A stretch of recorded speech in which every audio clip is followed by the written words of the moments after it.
Aloha board. My name is Luca Mossman. I come from the island of Hawaii, the Moku Hilo, the Aupua Honolulu. I come here in support of the HAENA CBFSA rule package.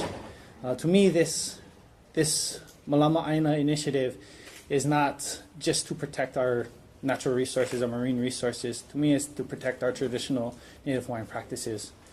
We've all seen what happens to our resources when we stray away from our kupuna's traditional ways in harvesting and malamaing the aina. When the culture starts to dissipate, so does the resource. And this initiative, and I commend the HAENA community in putting this forward in their determination. This initiative is the first step to adapt our kupuna's ike in our current state system.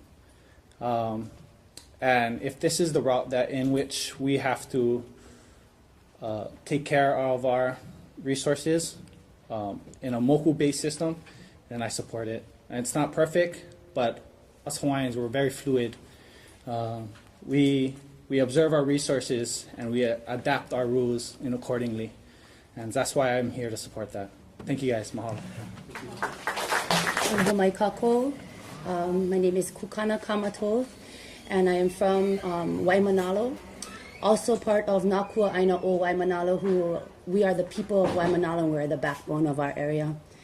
I just wanted to share that as a Native Hawaiian, and with the Native Hawaiian rights to gather and to access certain resources, I hear a lot of Hawaiians throw that around very much, and I just wanted to state that from my understanding as being a student at the University of Manoa, and to being a mother to 5 children for whom are boys that will be the leaders of their family, and a daughter, I would like them to understand also that, through the understanding of education, that Native Hawaiian practices, you malama your area. And it is being mahaoe if you're going into somebody else's area to harvest something without permission. And so, when I went to HAENA and they took us to see all these different areas, I noticed that there were some of the tourists, kind of floating around over there trying to see what they could in that area in the front, by the coastal area. And when for me, as an Hawaiian from Waimanalo and very familiar with Makapu'u and Sandy Beach, that's water I won't go into because, I understand that it can be dangerous. But for these visitors that come to our Aina, they don't understand that, and so putting themselves in risks of being injured. So at that area where this Pu'uhonua is, the lifeguard from Ke'e came and warned them in the ocean, to be careful over here because the waves are very high. And so I just wanted to share that with you because you guys are speaking about that in an earlier point of this hearing. Also, I wanted to share that through research at Manoa, it suggests that HAENA's generational people were actually there before the first colonizing Polynesians. And so to still have that practice, to still have that living culture is so maika'i, and being a child of Waimanalo, I would like to have that knowledge of my place. I seek that knowledge of my place. And as one of the teachers shared about being an urban child, I guess I am that too, because I live on this island. I've seen the decline in my own ocean. My grandfather was a fisherman, my great-grandfather, my great-grandmother, all of them fished right across the street of their home at Kai'ona Beach. And all the things that Waimanalo faces today, the exploiting of the beach areas by day by tourism and group tourism now, that don't follow the laws that's been established for them, to night when you have outsiders coming in and raping our reefs as our fish sleep, all that kind of stuff. That's what we face right now. Each community across Hawaii is facing something with their resources in their ocean. And in Waimanalo, not only do our community members, our tutus, our papas and everything, access that resource, that icebox, so do our homeless people. So when it's being tapered with like that and not following laws and stuff like that, you know, is that what HAENA's future might be without something like this? You know, and so this is really important. You know, it's important all through our state, and we are starting with HAENA, and I'm here to say that I support their rules for their CBFSA. Mahalo.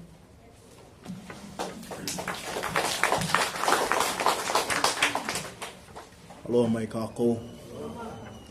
My name is Kalani Kalima. I too come from Waimanalo. Nakua Aina Waimanalo fully supports the community of HAENA and their right to protect and preserve the ocean resources. They have the community's best interest in mind, and that is to perpetuate the values of our kupuna, to care for our natural resources, and make sure that it will be there for future generations to come. Our hupua of Waimanalo, as you had heard from Kukana, many of the same problems that HAENA has been dealing with. We focus our efforts on confronting night divers from outside of our community. We have had several successful engagements that allowed us to warn those who practice overfishing, illegal fishing, and possible turtle poaching. And we will not stand anymore for fishing violations in our waters. We have been spreading awareness to the greater community of what's been happening in our ocean, often under the cover of night. We have collaborated with the HPD, with DoCare, the LNR, and NOAA, and also with our city council and state legislative representatives, so that we can have this kind of collaboration that we believe exacts change. This is what HAENA seeks. Nakua Aina Waimanalo will continue to support all of the communities of Hawaii who seek to preserve and protect our natural resources from Mauka to Makai. Mahalo nui for your continued support in this issue. Let us adopt what they created, adapt this to every ahupua, for adapt these fishermen and their families to the needs of the community. Put the kuleana in their hands and let the ocean flourish again. Mahalo nui.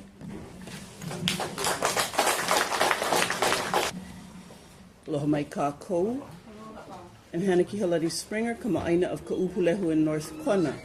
I had the pleasure and privilege, the inspiration, and the instruction of attending the October 3rd Division of Aquatic Resources hearing in HAENA. As I did that night, I stand in support of this proposal before you by the HAENA community. Mahalo nui. Aloha. My name is Nephi Ohai. We're Akuli fishermen. I'm from Kauai, born and raised in Kapa'a. Went to school with a lot of kids from Hanalei, HAENA. We fished in Hawaiian waters for Akuli for over 70 years. And we fish Hanalei a lot. One important thing we learned over the years, and I used to tell my dad, you know, I went to college, and so as far as conservation is concerned, I'm educated, you know, I know a lot about it, but I don't. What I thought was the right thing proved to be not the right thing. In Hawaiian culture, it's important that you harvest. And the ocean is like a garden. You have to nurture it, and you have to harvest. The ancient Hawaiian culture had rules and regulations, so when to fish, when not to fish. But they did have to harvest. And in all agriculture, any kind of agriculture, it's important that you harvest and you take care of your ground. And we fished in Hanalei a long time, and now there are rules being proposed to limit the size of the boat. Years ago, we built bigger boats so that we can feed our families and provide fish for other people who cannot fish.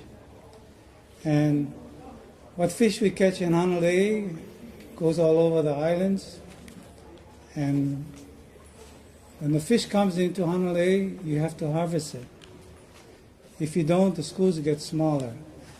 I'm not against families wanting to take care of the area in front of their homes and to eat fish from that area. But that area alone, if you fish it commercially, cannot take care of those families on a full-time basis.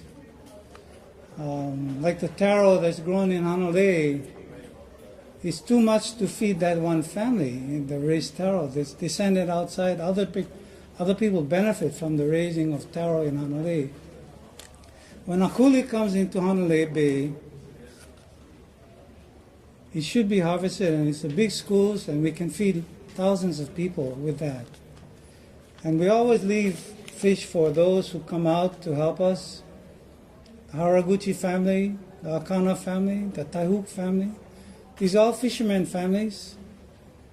We always share with them whenever they come out.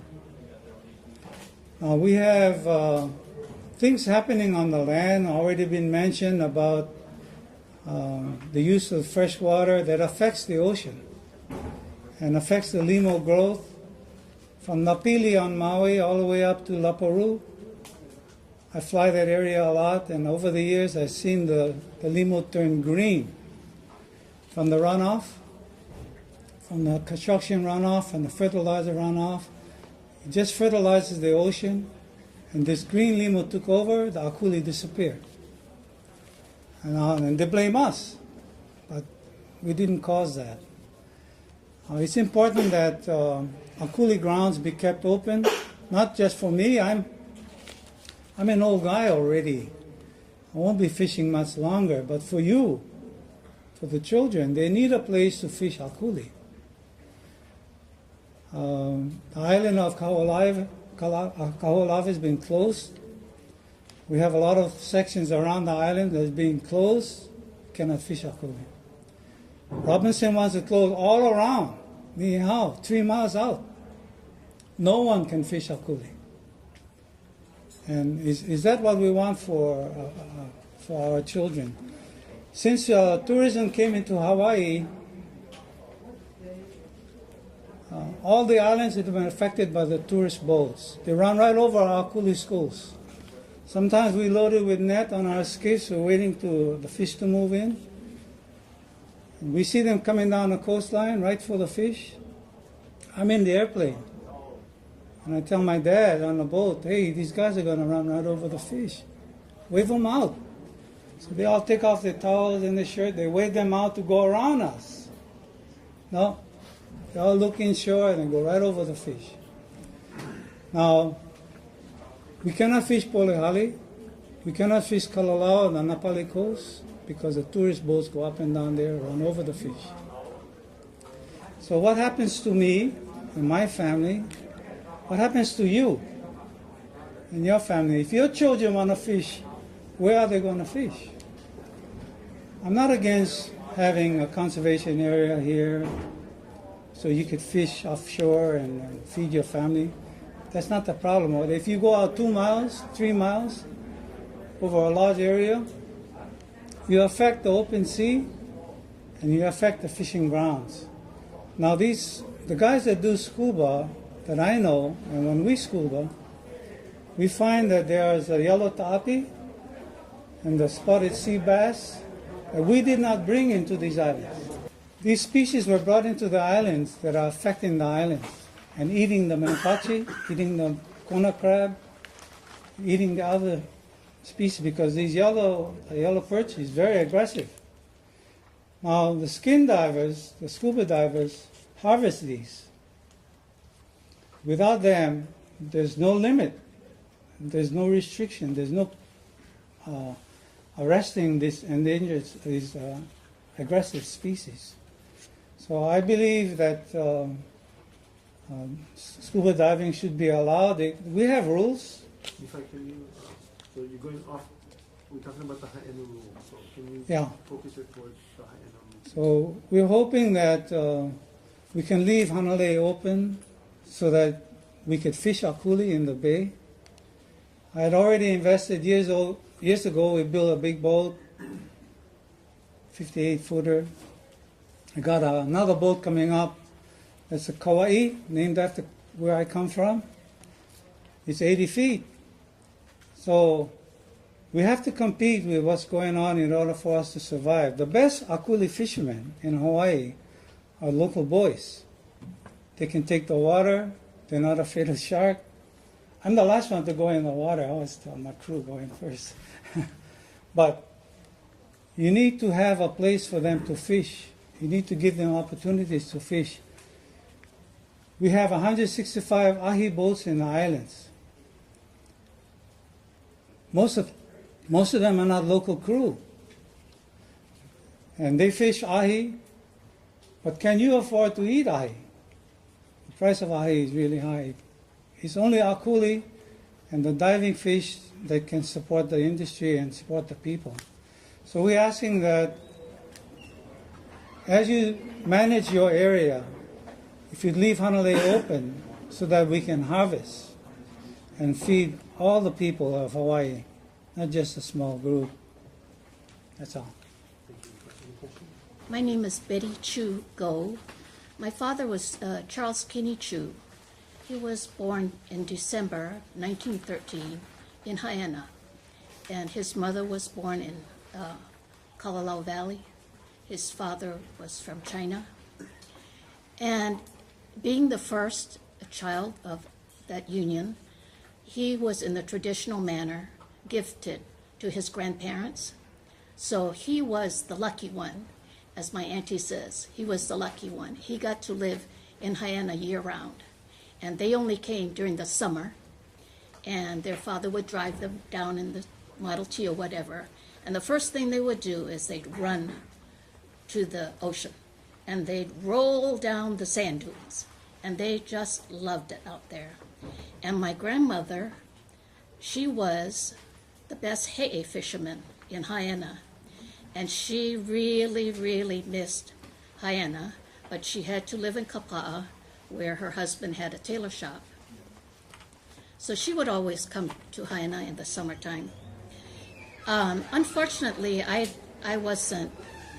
did not live here for most of my life. I retired from a job on the mainland, but now I can live here. And I helped my dad through his last 2 years. And he would always tell me, we would come back often to visit, and he would always tell me the stories about how families would be responsible for their area. And if only people nowadays would hold true to that philosophy, we wouldn't need city and county workers to clean the beaches, right? We wouldn't need other people to mow areas in front of our properties.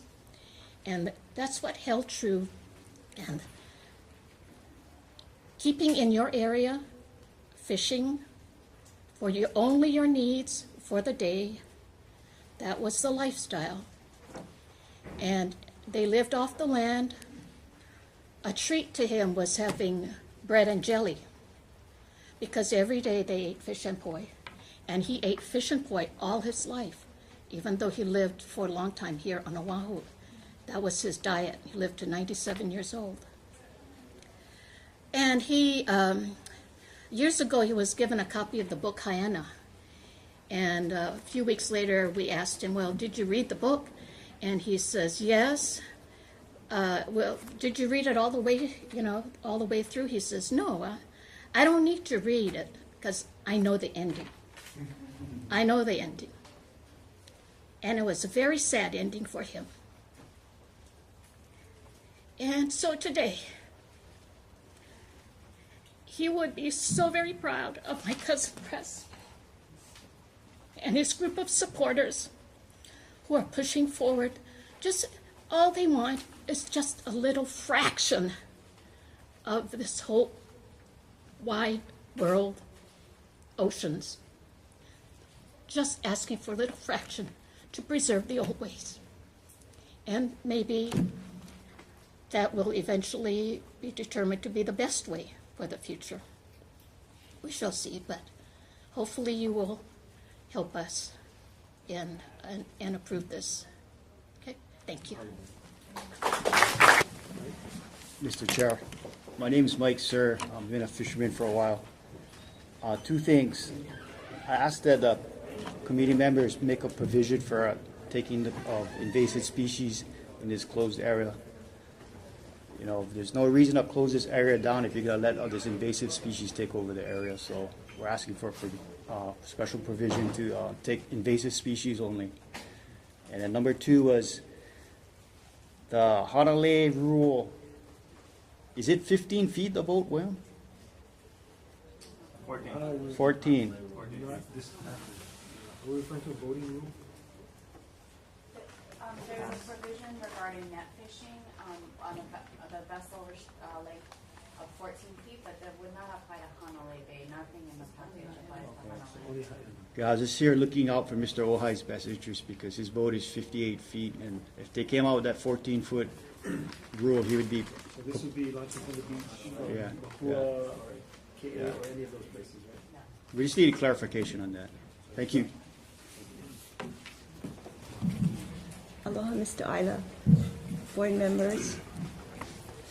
My name is Pamela Lota Fuji'i. I live in the Ahupua of Kuleo'o.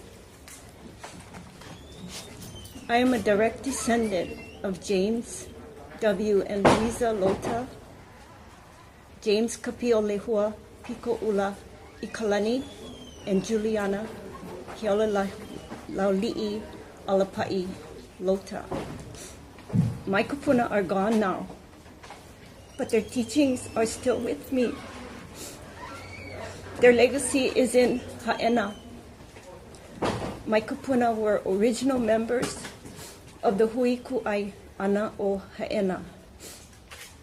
There were 38 Native Hawaiian families that purchased land in HAENA so that they could grow their kalo.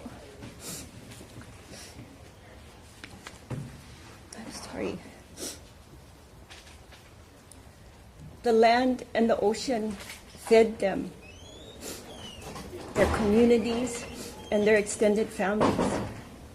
One thing that we were taught, we only took what we needed from the ocean. We always left behind, we always shared with other people. We never took for ourselves, but it was always to feed the community and our families. I strongly support the Hui o Maka'aina and the HAENA CBFSA rules. I asked that the board and Mr. Isla that you consider passage of these laws. We need these rules to protect the areas that we have. Passage of these rules will empower the community to protect, preserve, and perpetuate our resources for future generations. Mahalo.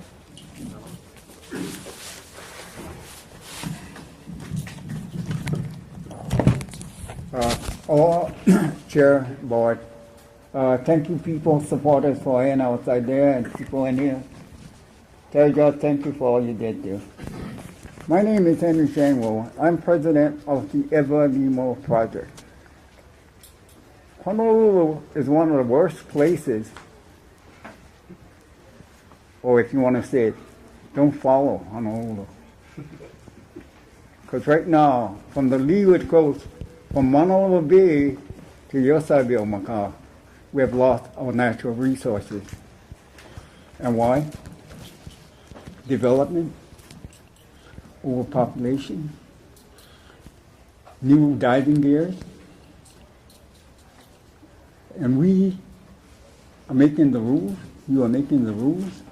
In 2004, I met with HAENA, and I met with them at MaxSpace, Momomi, and we were discussing what we were losing at that time. In 2006, I had a bill. I had a bill that became an act, and it's still in effect. But the way I went about it was different from what we are doing now, because I believed in you folks.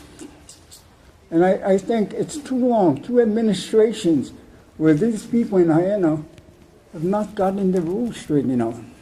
Your board might have changed, but you still got the same people working for you. And they went beyond 2006. You know what the LNL told me? He said, Henry, we go our way. It's going to take a year. It's going to same way like you do the legislation. Then 5 years later, they told me, hey, developers are going to build a canal in your area. I said, what?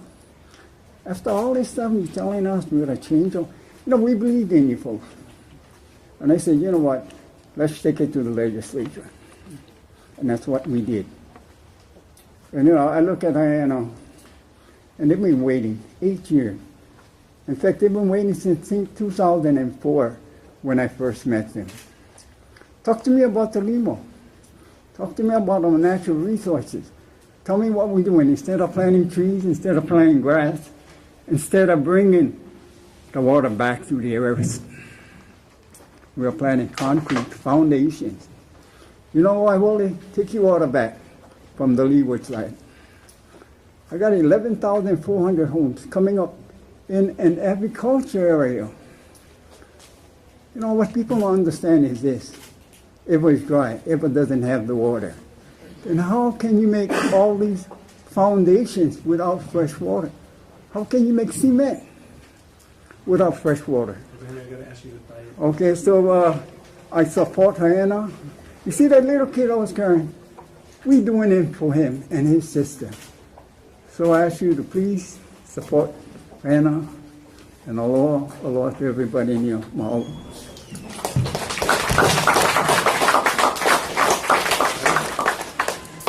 Going to a few meetings with community organizations, looking at management ideas like HAENA here, and Big Island got a lot of them.